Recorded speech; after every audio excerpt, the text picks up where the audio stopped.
What, is he Italian, is he? He qualifies for Italy for his grandmother, I think. Oh my God, Italy, get him quick. I believe his dad is half Italian, half Nigerian. They could win the World Cup.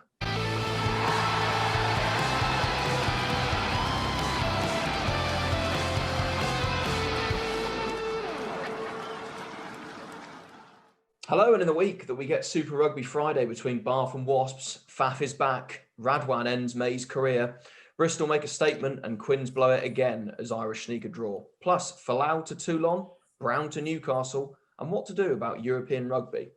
This and much more to come on this week's episode of the Ruck and Mall podcast. Lads, we're back as a four. Hey, 2021. I've turned up. We are back with a bang. How are we all? We good?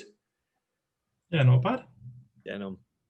Good stuff. Yeah, we've all seen rugby this weekend, which is fantastic. Let's start with one of the talking points of the weekend. Obviously, Bristol's win over Exeter was one of the highlights. A massive statement in turn, 20 points to 7 victory, and we'll get into the game. But mainly, the big crux of it is Carl Sinclair in the last couple of hours been announced that he's looking like he's going to get a 2-week ban for his comment made towards Lee Dixon. Saying, "Are you effing serious?" When Luke Cowan-Dickie, rightly or wrongly, didn't get a yellow card for his no arms sort of headbutt tackle on him. Thoughts on the Luke Cowan-Dickie no headbutt tackle?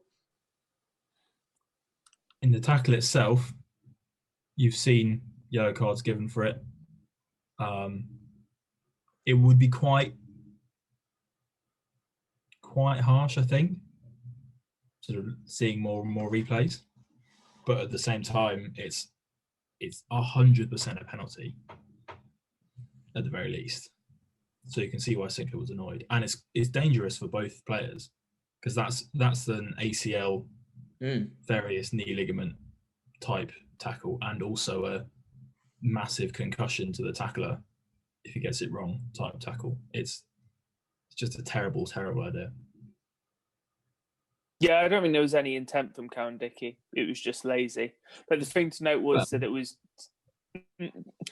intent to smack it, not to cause injury, but... Yeah, nobody ever really has an intent to cause injury, but Cowan-Dickie made the choice. They very frequently make the choice if he goes to just dive as low as possible, particularly on the line. And you do every so often see penalties given for like pick and goes close to the try line for that, but certainly not frequently enough. Cowan-Dickie knew what he was doing. He sees this Carl Sinclair in front of him and he thinks, right, the best way of stopping him, take his ankles out. But like, it's quite funny that obviously a bit of ribbing on social media, but the Harlequins Twitter account highlighted a tackle that Marler did where he was in effectively the same position, tackling a front row, coming straight at him, perfectly just above the knees, wraps him up as soon as he hits him, takes him down. There's absolutely no reason that Cowan-Dickie can do that. Couldn't have done that. Was that from this weekend's game? Yeah. Yeah, it was on Theobrothy Clues. It's an absolute... It's one of the hits of the week. It's probably a hit of the weekend, to be honest. It's just a textbook tackle, but because it's a prop forward on a small fly half playing the inside centre, he absolutely gets smashed. And then Brothy Clues just doesn't really recover from that. It's a great tackle, though. Absolutely fantastic. But yeah, no, it's... Cowan-Dickie got that wrong. It's definitely wrong on his end. Now, Sinclair... Yeah. Thoughts? Well, I know they got a warning before lockdown that they had to watch their language. Like, they have to watch their language anyway, but they got a warning not before the lockdown, before they started having these games with no crowds, that they had to watch their language because more of it will be picked up. They actually all got a warning. And it was straight after it happened. And the ref may not have seen it straight away. He has a TMO that he can refer to. Just don't think there's any need from it from Sinclair. I'm not sure of a ban. I can understand heat of the moment that he can say that. A ban, 2-week ban seems a bit harsh compared to some stuff they give 2-week bans for. Yeah, I think the telling off on the pitch, Sinclair then apologising, is probably enough. but at the same time, I don't mind sending the message. To be honest, it's a 2-week ban is very, like, you can get that for. I don't actually mean this, but you can get that for completely accidental tackles with absolutely no intent behind them that are like not so fundamental to the structure of the game, sort of deterrent type bans rather than, oh my god, that was an awful thing to do. Whereas what Sinclair did is genuinely against the, it's not good for the game as a whole to have an England and Lions star swearing at the referee. And like there's no other side. It's just working out where you want the punishment to be. Well, at least you didn't pick him up. Like the bloke in the Pro D Dirt, that was absolutely fantastic. But so that I don't know if anybody listens to this, but a very, very big Islander forward picking up the referee in celebrating him blowing the full-time whistle, I think it was, Pro D2. That is completely obviously a red card and a huge ban, but it's absolute joke. Absolutely hilarious. It's the fact that he gets a red card, and if you look at it, he smiles after he gets the red card, kind of like, he's still smiling. Yeah. But that was very funny. But back onto Carl Sinclair. I mean, if he's getting a 2-game ban for that, I mean, I've been banned for life of the amount of swearing that I used to do on the pitch. I mean, they wouldn't let me back on. I don't think if I was playing Premier League. That's why we told you to stop swearing at the referee, Johnny. Yeah. There is a reason you're calling you angry captain. Absolutely. One thing I would say that in his defence, though, I think you can tell that this was sort of came to the head because Sinclair was just getting fed up with the scrums, because the scrums were an absolute mess, to be honest. Like, that was probably one of the downside of the game, really was the complete reset of the scrum. Ellis Genge made a good point, I think, on Twitter, that sending both the props off, I don't really think that just sort of just, does that make much of a difference? Like, it's one or the other, unless there was a clear clarity on that. But yeah, that wasn't dealt with particularly well, because it was a shame, because you want to see the best two sides in the league go at it out wide. You had some really, really exciting players there. Obviously, Randrandra, Luke Morahan being back, Owen Lloyd came on again, looked really good opposite an Exeter team. But yeah, relatively good. Thoughts on? Go on. Anything on more on that? Well, just briefly on the scrum thing. I spent quite a lot of time reading the conversations that were happening below Ellis Genge's initial reaction to that, and saw an interesting suggestion, which I'm almost certain will never happen, but I think it would help to have effectively a scrum TMO, or even let the TMO and the assistants get more involved in the refereeing of the scrum, because clearly most referees you have to be very fit to be a referee. Yeah. And people who are into rugby and are very, very fit tend to be either backs or people who started very young as a referee and have a sort of middle distance runner physique. That's definitely not props. I think there's only one former front row refereeing in the Premiership right now. Well, it's Interesting. It's not Keith. It's Wood. Something Wood. Wood. Yeah. So ex-Gloucester prop that's going through. He's not made his Premiership appearance, but he's been refereeing some Championship in that one game. Right. Nick Wood. It's Nick Wood. Nick Wood. Oh, really? Not Keith Wood. there are. So carry on. I think it would really help. I think you will throw for me, unfortunately. We can hear you. No, I got you. Yeah. Okay, that's good. I think it would really help. And obviously, the international referees, despite not having played top level front row, can all do it, and they know what they're looking at. But sometimes these club level referees, even at the Premiership level, if his best solution to fixing that scrum is just sending both players off, and to be fair, it did actually fix the scrum, but it might have just been a confluence of the two players' techniques that was just not working, or the ground, or just bad luck. And it's not great. I don't want to come on place. I also think like having a TMO is actually probably quite a good idea, because actually when you're on the blind side and he's standing on those two props, next to those two props, the next nearest official who's on the side of the other props is standing all the way on the other side of the pitch on the touchline and doesn't actually have a good view. And he kind of decided after about 3 scrums that, I think it's this side. So he always stood on that side, where it might have been the odd scrum was actually caused by and that's where if you did have someone who's a TMO who is an expert and knew tricks of the trade and kind of what those props are doing, because it is an art, and it's still, I know they do say the dark arts of the front row, like it'd be good to have someone who is an expert in what they could be doing there. But there's dark arts, and there's like it's not on your body weight up. Things that we can see on telly. Yeah, that the referee can't see because he's paying attention to other things or like that. I do think linesmen have got better at that though. I think I'll highlight Hamish Smell in the London Irish Quins game, as to say you could hear on the ref mic, just there was a couple of instances what both sides did it.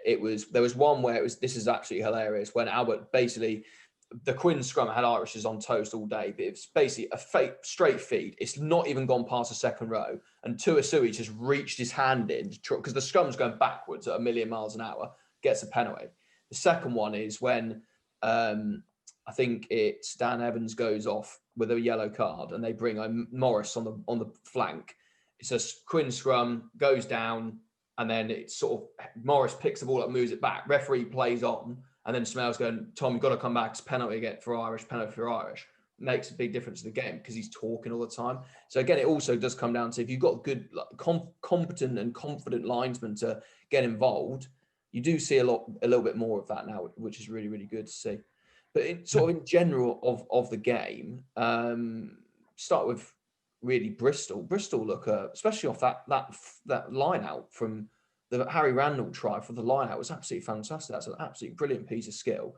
They look like I said last week, Wasps will be up there for the title. Bristol with this win have stamped their stall out this year, I think. Yeah, no, I agree. And they're another team who we'll probably come on to this later, but they are a team who will be really helped by playing 2 more Premiership rounds now outside of the Six Nations. But yeah, they're the collection of stars they can bring together when everyone's fit, and the way in which they can get the most out of almost all of them makes them likely to win almost every game they play. It's just a matter of whether it comes together on the day. And there's been something weird happening with them playing a bit poorly and then Lamb sort of getting into them and then playing a bit better recently that I've not been following closely enough, but whatever, it seems to be working. They're getting wins. I'll just pick your point about the 2 games things. It looks to me like, from just reading the Rugby Pass article, that because of the Champions Cup and Challenge Cup games 2-week break, the Premiership is going to have also take a 2-week break, so there's going to be no rugby for 2 weeks. It looks like. Really?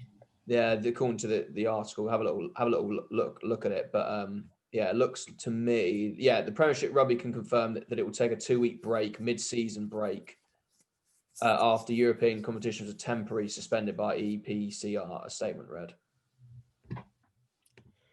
Fine for Bristol, though. They're playing Bath next, and they're going to tonk us. Yeah, you probably want a bit of a break. I mean, I'm sitting here as an Irish fan. We were meant to play Poe on Friday night, and we were... I mean, some of those players were absolutely stuffed by the end of that game, so I'm quite pleased with having a 2-week break. Might be able to get some players fit. I don't think this is a very good idea. This is almost operating on the assumption that the European Cup won't come back, because they sell it as sort of welfare, give everybody a break, but at some point those 2 European Cup games are going to need to be played. When are they going to play them, though? Exactly. why not create 2 game weeks free later in the season? Because it's not like, so obviously in football this week, there's been a lot of fixture chopping and changing, and it's ended up with Fulham now having to play a game on Wednesday night that they didn't think they would need to when they picked their team for the match they played on Saturday. And that is quite short notice to change that. But these guys, there will have been training to play this weekend anyway, a different team, I'll admit, but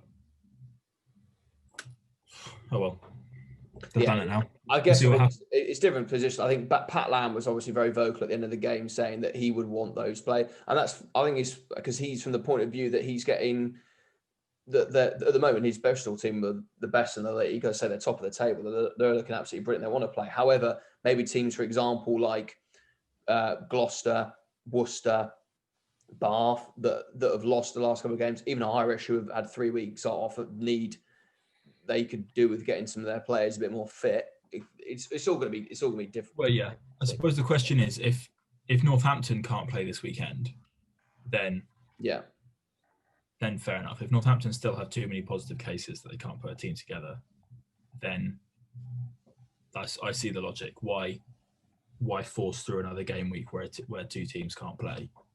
But yeah. But just to wrap up the Exeter game quickly, I said they've lost 2 in a bounce. Yes, they played 2 of their title rivals. And I mean, in a game, Bristol were absolute full noise. Exeter, you can argue they didn't have Noel, they didn't have Hogg. I think to be fair, I think both Wasps and Bristol have worked out how to beat them, which is to match them up front, which they did, and then just push out the defence. As they said, they talked a lot about this Bristol blitz defence, and then pull them in. It worked exceptionally well. And then when you don't have Exeter sort of getting unstuck, when you don't have Noel, you don't have Hogg, and you don't have even Cordero, to be honest, with a bit of excitement, you can't really. Though Flaherty as well. Flaherty was fantastic for them. But their starting wingers were Woodburn and Whitton, and with all due respect, I've never really rated Ollie Woodburn, and Ian Whitton is a 33-year-old Irish. He's just so slow. Like, he's not a winger. So, with all due respect, that sounds harsh, but they're just average. And maybe this I'm not saying the honeymoon's over for Exeter. I do think they'll bounce back, but it's shown that they are not invincible. And if you actually play the game plan that Bristol and Wasps have played, not all teams will be able to do that because they don't have the power up front and they don't have the explosivity out wide. For example, take Adogwu and Randrandra, for example, 2 explosive, exceptionally talented players that have cut Exeter apart again. Both those players in that regard. But yeah, interesting. Anything more on that game, or shall we talk about Super Rugby?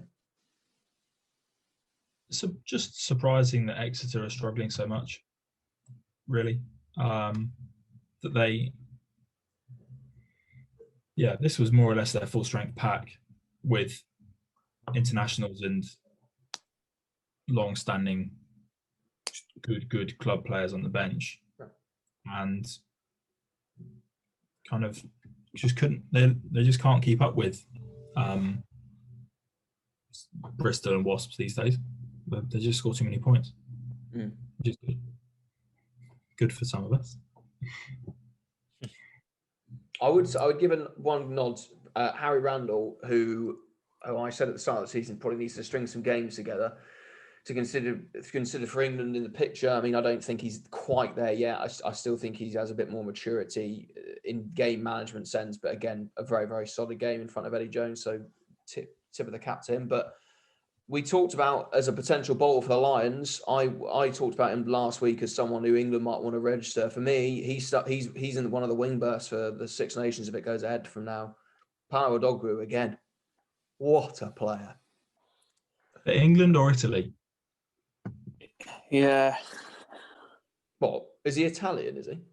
He qualifies for Italy for his grandmother, I think. Oh my God, Italy, get him quick. I believe his dad is half Italian, half Nigerian. They could win the World Cup. Hello, I imagine. They could win the World Cup with him. What a player. That'd be great. But no, if I was Eddie Jones, I'd be putting him in for the... If you're looking at other wingers at the moment that are around Watts hasn't scored for a while. McConaughey hasn't scored for a while. Where's Big Joe? Johnny May has finally scored his first try for Gloucester since he returned. He scored one try. Who else is there? Ollie Thorley's injured. Who else is in that? Jack Knowles injured. But you've got a guy scoring tries, and that's what you want on the wing. So put him in. From a neutral perspective, well, obviously I support England, but actually it might be nice to see him play for Italy because you'd actually see him for 5 years. He might play for England, turn up to one Six Nations, and then isn't quite Eddie Jones's taste. So then we don't see him again, and he, I don't know, disappears. Absolutely. Having watched that game, and was it? I think it was against Bath. He had a great game, loads of really good breaks, a couple of tries, and had a hand in a few others. He also did some really ridiculously awful things. Oh. There was one, there was a crossfield kick, and he went up for the high ball. Oh, yeah. And I thought he'd tripped over somebody. It looked that bad, but he was just absolutely nowhere near it. And then I think they got a penalty or something like that. Wasps knocked it on or something similar. But so that actually fits in perfectly into the Italian mould. Can do some awesome stuff, can do awful stuff. I think that'd be cool. I've got to say, Italy not short on outside backs right now. No. But the thing that would make a huge difference for Italy is him playing at 13. Yeah, I was going to say that. Yeah. Because big boy. Some of these, basically the problem that a lot of not Italy are obviously tier 1, but they're not really tier 1 in the same way that England, 1.5, let's say. The problem that they consistently have is line breaking players, both in the forwards and the backs, because they're just not big enough. And the Dogwu can do that against anybody, provided he's fit and otherwise not making mistakes, as you say. But I do think it would be a real shame if he was picked by England, because he's just got so much more to offer World Rugby playing for Italy. Now that they've got this weird little England expat family, we're half English, half Welsh, obviously, and I think it could be quite fun. One player I would like to highlight who's come back and he looks a lot different. I don't know whether he wore a scrum hat before or he had a longer hair, but Brad Shields looked like a completely different rugby player. I mean, I thought that, yeah. I was like, but flipping Norav. First of all, that offload for the try. If you haven't seen Odogwu's second try where he gives it to Crusoe, who Tom Cruise is flipping heck. That run that he makes just to get to the ball is absolutely fantastic. He was brilliant. I thought generally he was really, really good. Keeping Tommy Taylor out, that starting team's mightily impressive to him. But Brad Shields comes off the bench. Flipping heck, Wasps are going to be good. How are you going to get them all in? Well, that's almost every position at Wasps. There is a really bizarre selection dilemma. Like, as you say, hooker, Tom Cruise and Tommy Taylor are both really seriously good Premiership level. If it weren't for the really elite guys playing for England, they are definitely in that next bracket, both of them. Then they've obviously got Barbary and O'Gray, who's pretty talented, if not quite there yet. Props, they've got a lot of good props now, and they've got more injured that weren't available at the weekend. Second rows, they've got so many good ones. They're playing one at 6. Back rows, they've got so many good ones. Half of them are injured, and they've still got great players playing. And then obviously we've talked about the backs, but it's a great time to be a Wasps fan. Yeah, well, yeah, go on. Just to think though, 18 months ago, Daly's left. They don't have training facilities. It's all falling apart. Dai Young is going to go. What a turnaround! And I'd like to see a few of them get recalled. Like Kieran Brooks, I'd really like to see him get recalled for England. That I'd quite like to see because he's on great form. But like you say, there's so much depth in that scrum. Just so much depth. Well, the talent was always there with Dai Young, and they were always capable of beating. Like they could always give teams a go. They just kept losing, and it was like the sort of cliche losing the dressing room. It was just not working, and yeah, it seems like it really is working now. Well, on Di Young, first of all, congratulations, Di, obviously getting the Cardiff job, which is great. He's going back to Cardiff, which is great news to him. Transfer rumour, Elliot Stook to Wasps to replace Will Rowlands. Looks to me like that's going to be the case, but should be fine. I mean, I don't necessarily think Will Rowlands is probably better, but Rowlands wants to further his Welsh career, so fair play to him. I think it works well because Stook is large, and sometimes Wasps have a slight issue when Launchbury is not there. That they've got a lot of sort of beanpole second rows that don't do a lot carrying or in mauls, but Stook is very large, and that will help. Let's talk Bath. No. I think it was good. Ish. The one thing that I do like is the young talent, Redpath and de Glanville. Redpath, very promising. There's a really nice interview with him that he basically wasn't mature at Sale, and like now he's matured and he like defends better, and he's still an exciting young talent who probably needs a bit of moulding. But you're never going to outscore Wasps if you're going to go for high scoring games. Like they were talking at like, I can't remember what minute it was, like the highest team to like most points scored and still lose, and Bath were edging close to that, and I was like, they're still going to lose. Like you're just not going to win in a game like that against Wasps. Yeah. No, I think, as you say, it's sort of, you see it in the NFL sometimes where both teams realise that it's a game that's just going to be, it's just a race, and the team that does the most with their possessions is the one that's going to win, and Bath haven't got the execution or the firepower to keep up with Wasps. But most teams wouldn't keep up with Wasps. It's really not a catastrophe. No.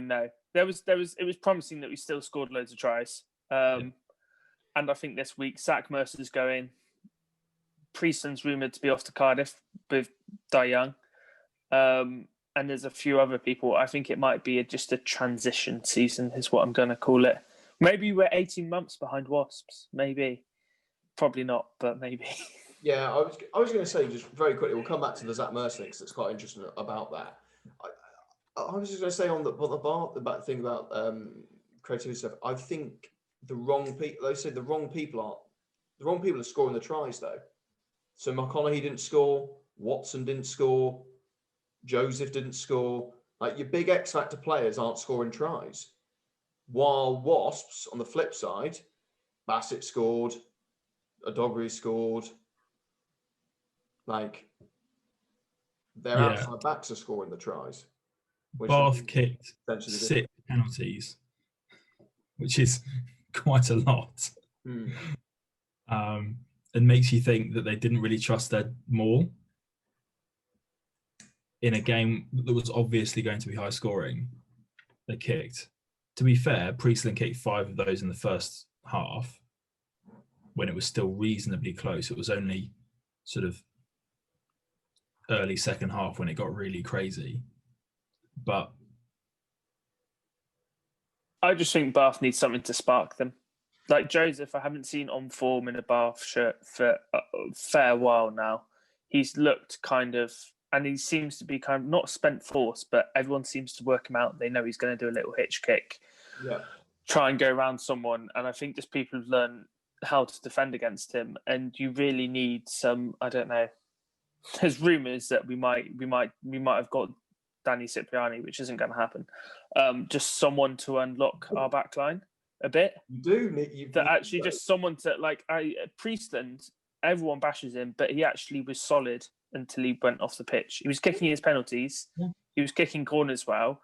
He just wasn't doing anything world beating. You just don't seriously this last week though, didn't we? You just don't have another player. Like your backup 10 is Josh Matvesi, who's a 12. Once I saw Priestland coming off at 56 minutes, like Bath aren't going to win that game. by putting a normal 12 in at 10. Like, that's not how you win rugby matches that are going to go to where the other team's going to score 52 points. Like, Josh Matavesi is never going to be that guy. He's very good at what he does. And to be honest, maybe they could do with starting him at 12 and having Redpath at 13. Because the current starting back line hasn't got any powerful ball carriers. Watson is the closest you get to them. He doesn't really get involved enough. And then you bring him on at 10, then you've only got a powerful ball carrier. He's got a crash 10. You might as well put a number 8 and just go for it that way. Now, it's obviously slightly different because you've got Ben Spencer at 9, and as a team in general, they run a lot of their plays off 9. That really puts quite a big ceiling on how many points you can score. Quite a low ceiling on points you can score. Zach, we alluded to it. Zach Mercer looks like he's signed for Montpellier, which is a good move for him, I think. 23 years old, will hopefully go and get put on a bit of bulk and learn the French language of money. But who's going to replace him? Don't need anyone. Well, it's probably going to be Underhill, Faletau, Tom Ellis, I think, is a really nicely balanced back row. How old is Faletau now? He's not that old, is he? He's 29, turning 30, I think. Just has I believe. He's always playing for Wales. Yes. That's the only problem with him. He's 30 now. Okay. So he's maybe got 3 more years of pre-decline play. Maybe 2, given how many injuries he's had. By which point, Mercer might come back. But Mercer might also come back and go to Saracens. So it's... I hope Bath tried really as hard as they possibly could to keep him, because definitely, yeah. So fixes a lot of the problems that are created by just fixes a lot of the problems that this team have. I think he's got the most meters in the past 2 games. He's got the most meters of any Bath player. He actually, as much as he's not big, he breaks tackles. But yeah, we'll see.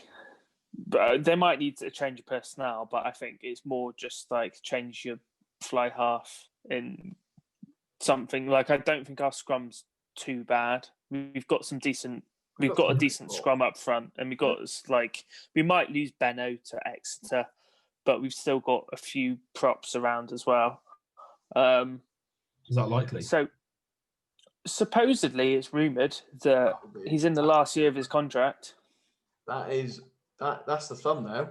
Benno Urbano to the Exeter Chiefs. Yeah,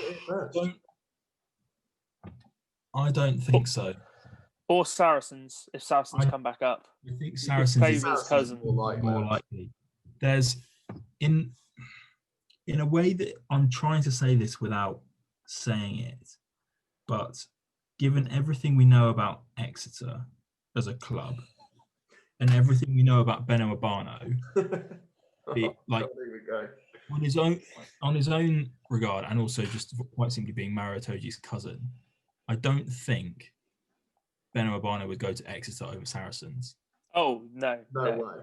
Yeah. And I've only put Saracens because I think that's probably the likely option. I don't think he would, the cultural fit to Exeter, where their biggest star players are Henry Slade and Noel, who are just local lads. And they're not too, I don't know. I know what you mean. It wouldn't fit that. Yeah, I know exactly what kind of. There is an insensitivity that sometimes pops up. And it doesn't fit. It doesn't fit, I don't think.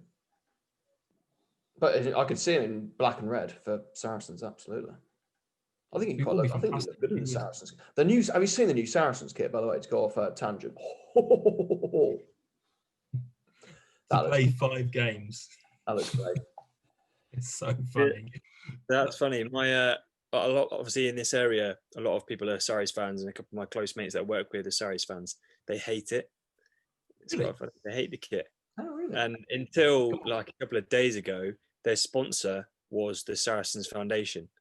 There's only like 2 days ago that they got this City Index to sponsor them. But we'll see if that season even happens.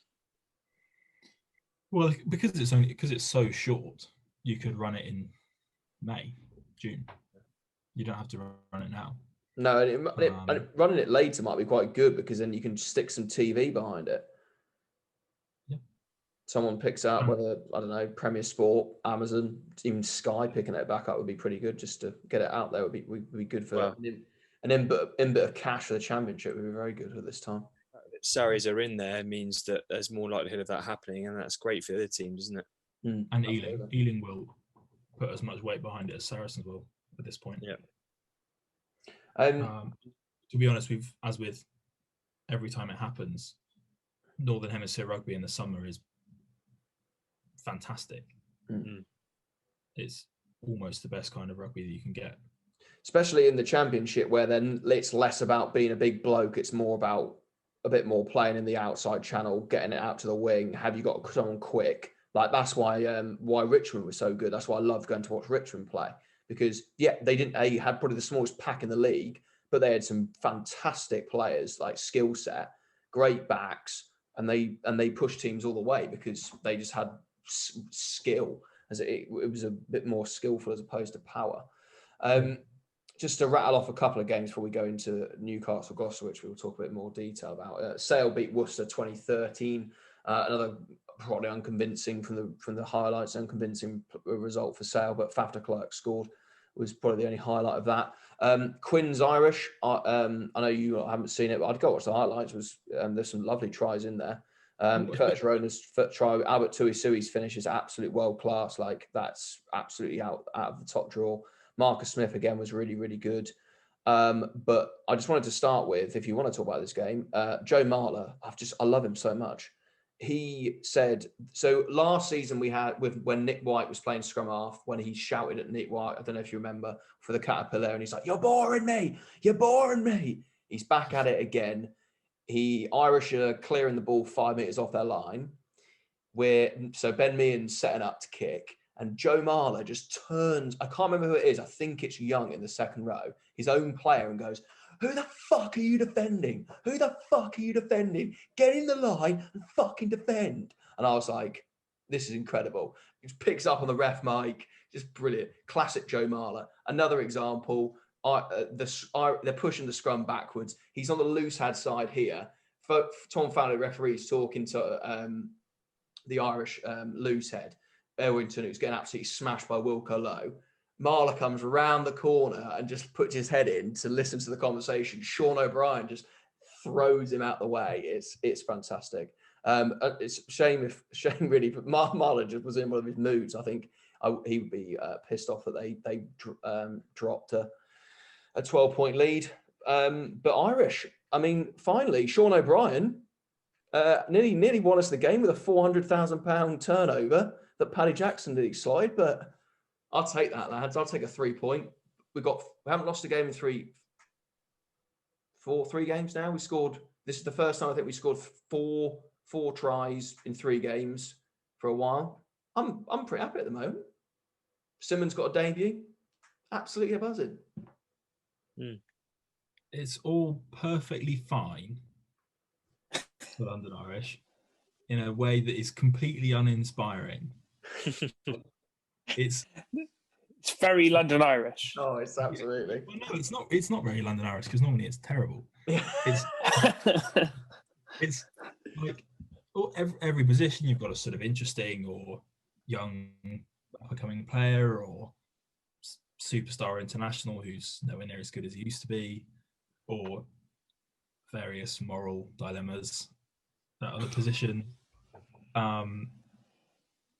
You've got Albert Tuisui is really good. Oh, so good.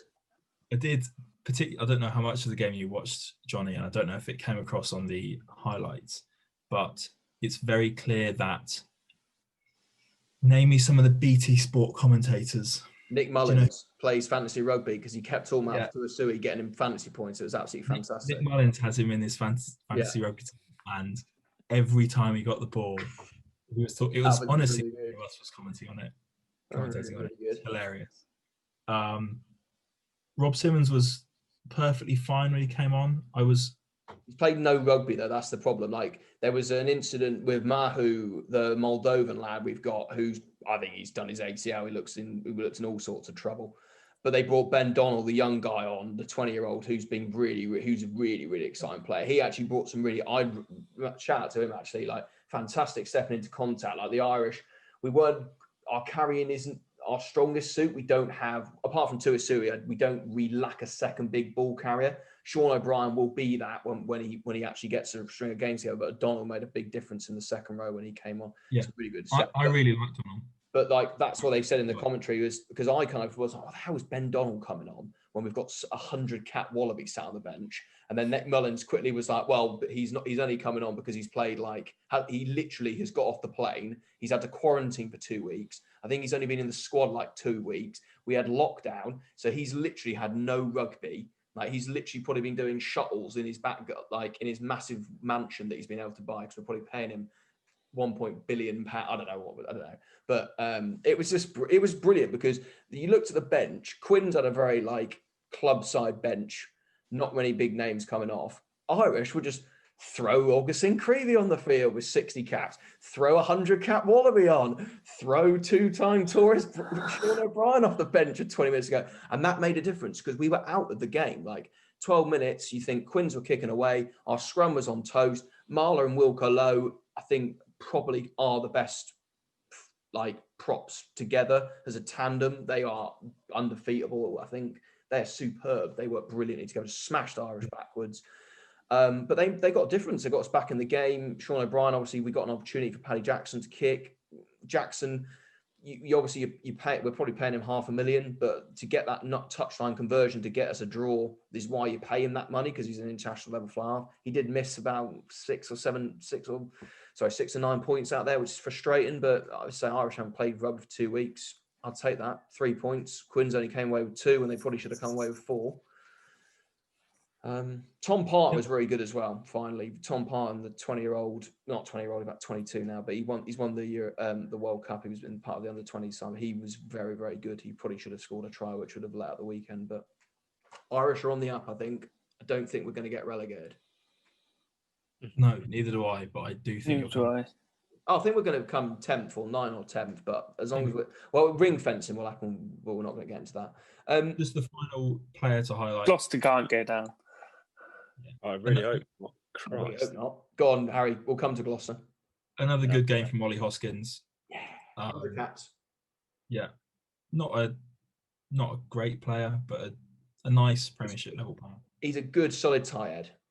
Yeah. He's like sort of bargain basement Kyle Sinclair. He's got really good hands. Yeah. Not that good at scrummaging. No, he holds the scrum up. Our problem was our loose head. He's got very good hands. Yeah. And he scored. And he should have had 2 tries, but they foully disallowed that. But we'll leave that for that one. But yeah, he did a great post-match interview where he just said basically just loves the club, which is great. And I hope they give him another 3-year deal, because that's who we should be putting money in. With all due respect, I like Sakapi Kepu, but he can't even do 40 minutes at the moment. So that's who we should be putting our money to. Right. Now, I want to talk about someone who needs to be paid £650,000 a week, because he's the best winger he's just made the best winger in the world look like a Nat 1 player. Adam Radwan, ladies and gentlemen. If you've never seen him play rugby before, he's arrived. Get him in the England team. Him and Adogwu for England. Let's go. Have you seen the try? I'm guessing we've seen the try of Johnny Mays. Missed tackle. Absolutely. Yes. What a finish by Radwan. It was very, very good. A difficult tackle to make before we're saying it. His career is over. When it wound him up.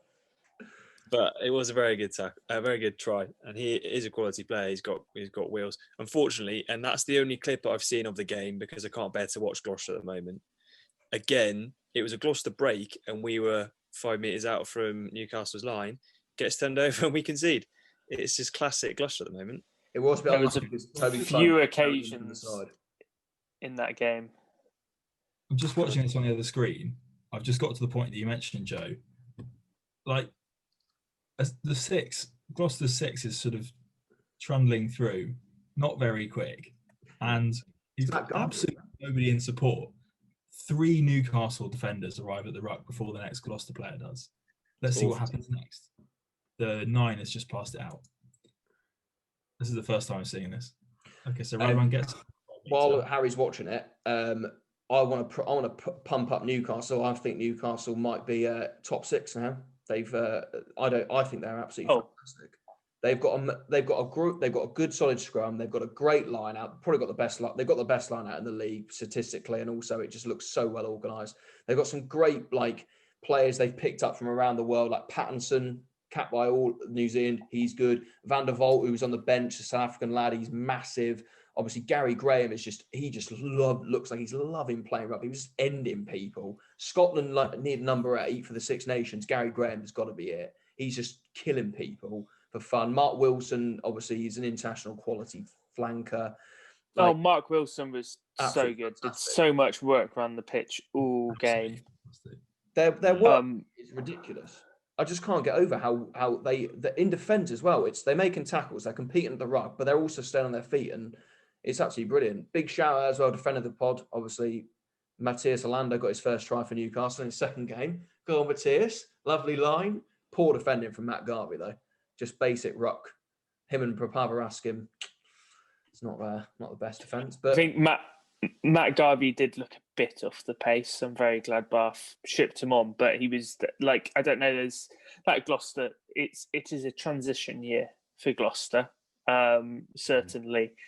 But they look to kind of be getting back into the game. And then their last 20, 30 minutes, they would get nearly into a try-scoring opportunity, and then they just fluff up the ball, or they get turned over, or they do a silly kick somewhere. There's a few, and they just looked a bit rattled. They don't just look like a team who are unified at the moment, where Newcastle were just constant pressure, constantly applying pressure to the Gloucester attack. BT Sportmate raised a really good point. I think what we've sort of been saying as well in the background is that Gloucester have pumped a lot of investment into certain positions, but are leaving themselves a bit vulnerable elsewhere. So, for example, Carrera, so they brought off the bench. I mean, he had about a couple of touches, but he looks absolutely world class. Like, honest to God, he's going to be incredible. But you've also got Louis Rees-Zammit, you've got Johnny May, they've got Thorley, Woodward to come back in. Like, they're stacked there. But you look inside and you're looking at their 8, and you pick, again, Matt Garvey's been a great servitude to London Irish, great servitude to Bath, but he's the wrong side of 30. And again, they need a bit. Ruan Ackerman's getting Bosch backwards, where he was last year wasn't getting in their team because of the amount of quality they had. Obviously, they're missing Jake Pelledri massively. They just need a bit of spark, bit of confidence. Johnny May needs to really step up. He stepped up for 2 minutes where he just took the ball, and his try was because he was fed up of not getting the ball.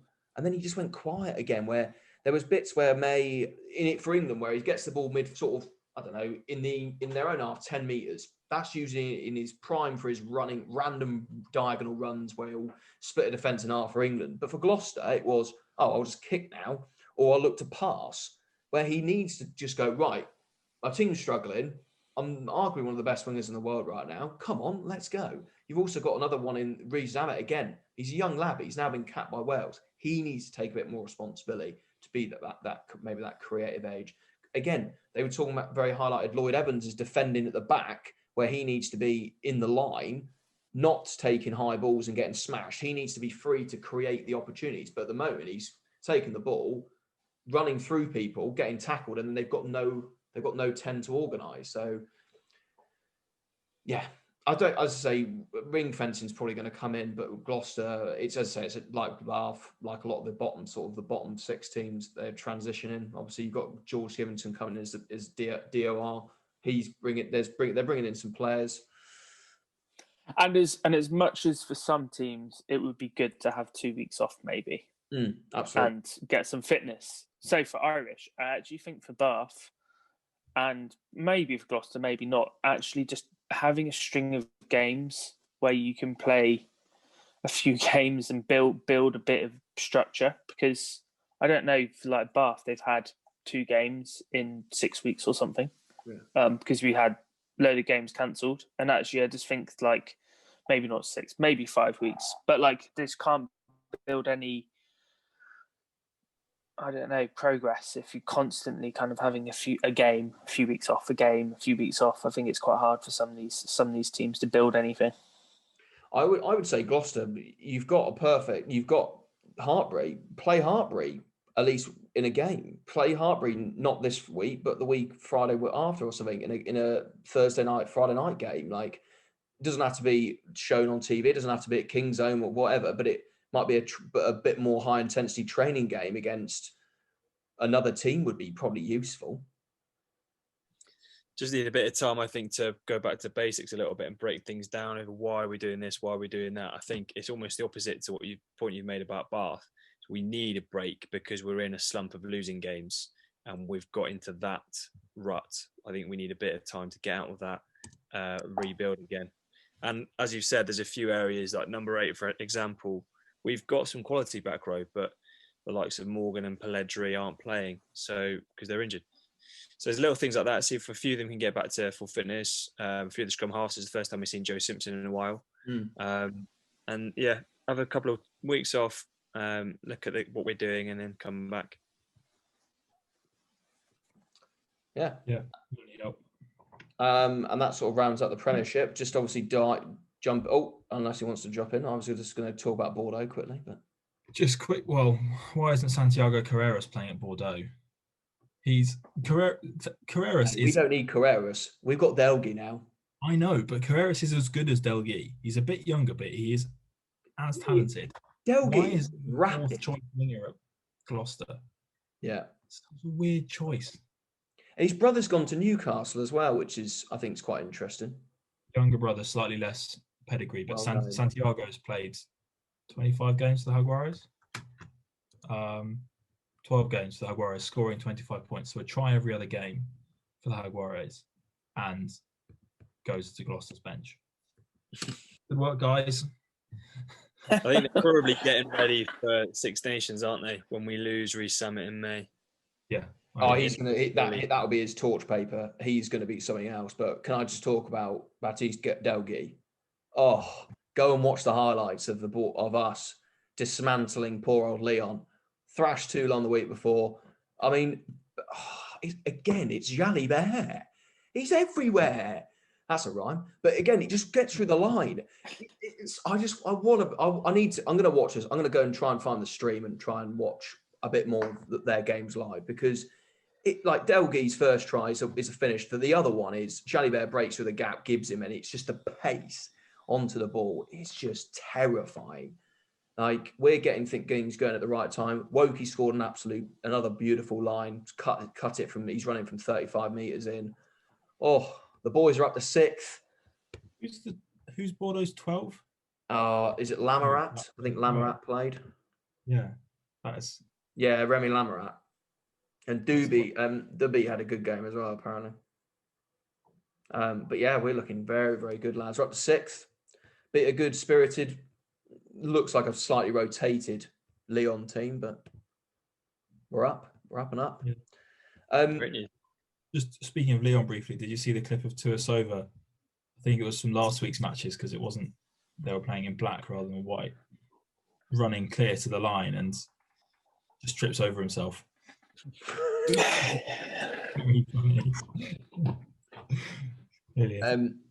Eyes rubbing together. Last thing before we'll run up for a couple of transfers that may or may not come off. Some of them have confirmed, some of them haven't, and then we'll give our players of the week. Transfers, first of all, it looks like obviously with the Pro 16 teams coming in with the 4 South African teams, a lot of South Africans are going back home. Obviously, Marcel Kutzir was a big name, obviously leaving Ulster. It's a big loss for them. It looks like Francois Huhard is leaving Worcester, which is also a shame.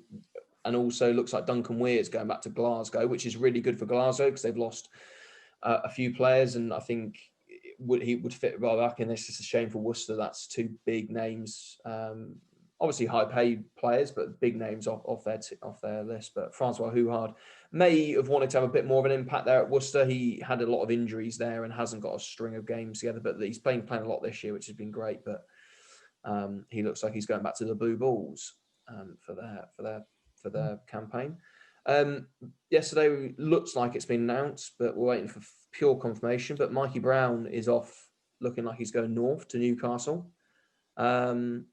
My sort of opinion on is it benefits Mike Brown probably because it means he's got another contract.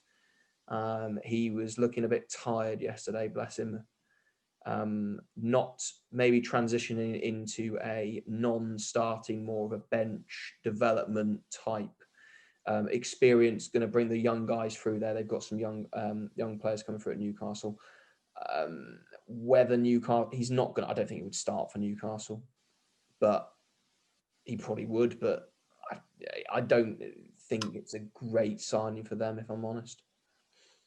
I mean, it's probably getting in someone with an experienced head and to train some of those young guys.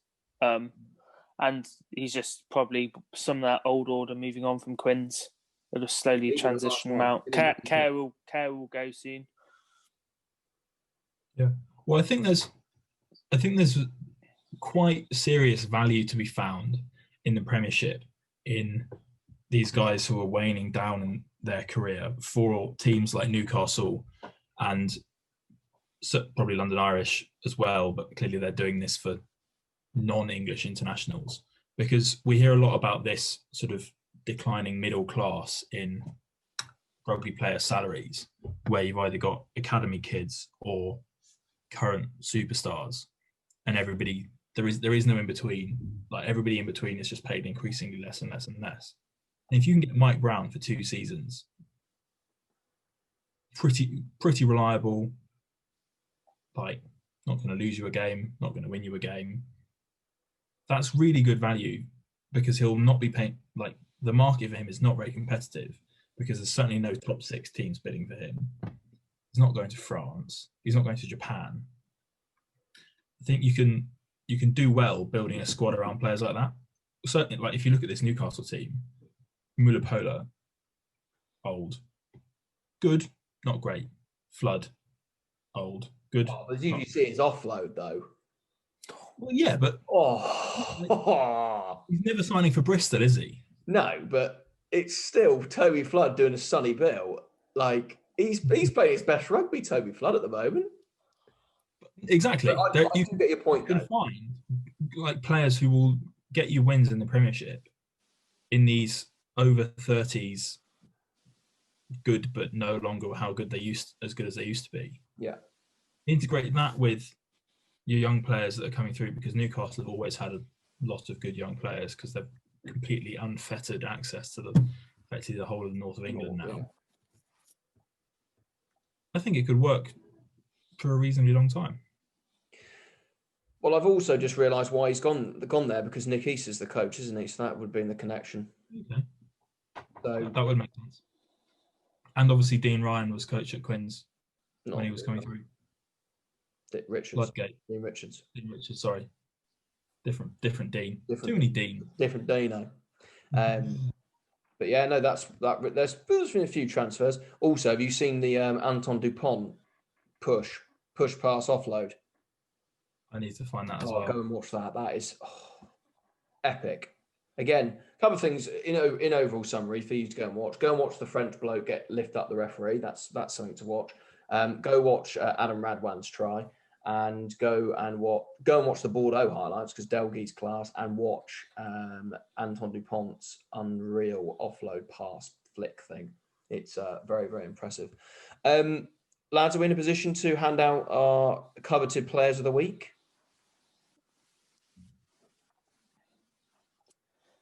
Don't all jump once at Paolo Odogwu.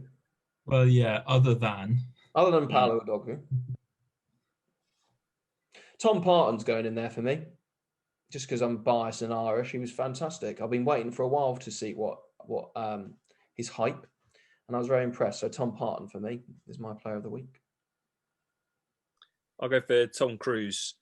I was Cruise. pretty impressed with his Cruise. I was pretty impressed with his 2 tries and doing things a hooker shouldn't normally do, taking some good lines and just poaching on some opportunities. So yeah, I think he had a great game. His celebration was a bit dodgy. Have you seen his weird dog pissing celebration? Oh God. Go now again and have a look at the highlights. That's very weird. Weird bloke. Yeah, he clearly likes a beer, that boy. Anyone else? I'm going to go a bit left of centre. I'm not going to go for a doggery because Behrman might. I'm going to go Earl. Oh, Ben Earl. Because I thought he was part of that pack that just stood up to Exeter, and he got a few crucial turnovers. And I just thought at a time when there's so much debate about back row in England, he's still keeping his hat in the mix. Yeah, definitely. Who knew that Jan Uge was still scoring tries for Toulouse? I genuinely put him in the same age bracket as Vincent Clerc. Yeah. Like, I have absolutely no idea how old he is. But yeah. Well, I just saw a pass from Dupont, which would be enough to just end this game right here in these Toulouse highlights. Just dead flat across the front of 4 defenders. Puts a player into space and creates a line break and then a try. Apparently he's going to do another pass which is better than that. So it's going to be Dupont for me. Well, there you go. So that concludes another episode of the Rack 'Em All podcast. Thank you very much for listening. If you have been listening, as I say, do give us a like, push other people to our way. So we're just 4 rugby blokes that like talking about rugby. Simple as that. We'll see you next week. For something which we'll probably do a 15 next week. We haven't done one of our favourite 15s because obviously we don't have any rugby now, which is probably slowly going to sink in. So we'll do one of our fan 15s. We'll get you to that out next week. But lads, I'll see you later.